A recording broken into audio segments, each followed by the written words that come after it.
Crimson Bride, Chapter 6. Awakening. All Mick heard was the sounds of machines, and saw nothing but blackness. Am I dead? Mick thought.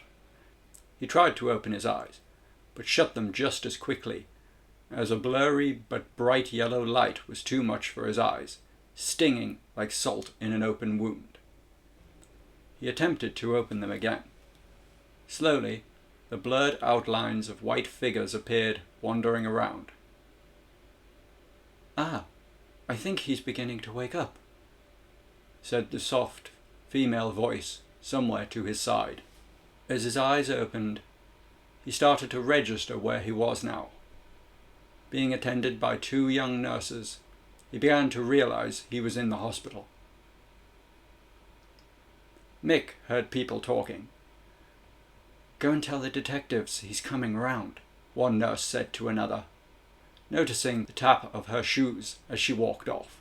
Mick tried to speak, yet he felt strained trying to get the words out. Where am I?" he finally said. "What happened? Where's Mr. Jenkins?" His head pounded, like it was being drilled with a jackhammer. "I'm afraid he's dead, Mr. Dalton," said the nurse, taking notes and adjusting his bedsheets. "We were afraid we almost lost you too. It was touch and go for a while there." She confirmed what Mick had already feared the most. His second lead was dead. The worst was yet to come. "By the way, now that you're stable, two detectives, Jagger and Duquesne, would like a word with you." She then turned her head to see her colleague, accompanied by a middle-aged looking man in a grey suit with salt and pepper hair, combed to the side, and a young woman, maybe around 20, no older than 30, in a black, well-fitted suit with straight blonde hair tied in a ponytail. Mick figured that these were the detectives in question, likely homicide, walking towards his bed. His heart began to palpitate.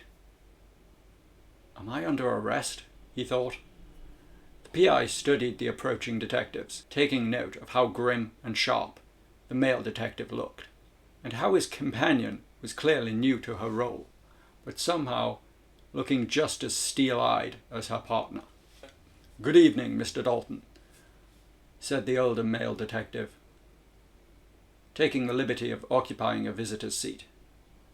The nurses took their leave to attend to other patients. "My name is Detective Jagger. Homicide. And this," he gestured to the woman, "this is Detective Duquesne. I'm leading the investigation into the deaths of both Mrs. Smith and Mr. Jenkins." Mick noted the detective's sharp, wolf-like grey eyes studying him, trying to catch a hint of a lie or the scent of a false presence. A hint of musky cologne that vaguely masked the scent of cigarettes and strong coffee. "Am I a suspect?" Mick asked, concerned, wondering if the deaths would be pinned on him. And if they did, who would believe his ramblings of a revenant doing the killings? People would just simply write him off as mentally unstable and send him to a high-security prison ward for the criminally insane.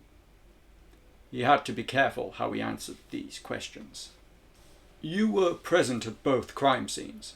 My officers questioned you outside of Mr. Smith's home, and then found you unconscious at Mr. Jenkins' home."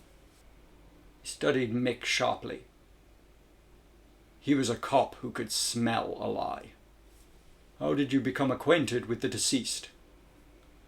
said the detective, narrowing his dark, baggy eyes. Mick looked over at the young female detective, who stood next to Detective Jagger taking notes.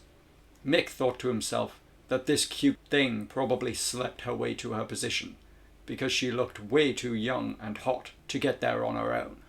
"I was following up leads for a TV show," Mick explained. "Is that all? I need to get back to my apartment and make some calls." "Yes, that's all for now, Mr. Dalton," said the detective, reaching in his pocket for his card. "If you do remember anything, please ring me on this number." Mick didn't scare easily, but Detective Jagger's steely eyes left Mick with a chill running down his spine. "Make no mistake, Mr. Dalton," said the detective before he left, while adjusting his raincoat. "We will be keeping a very close eye on you. Don't leave town." With those parting words, the homicide detectives took their leave.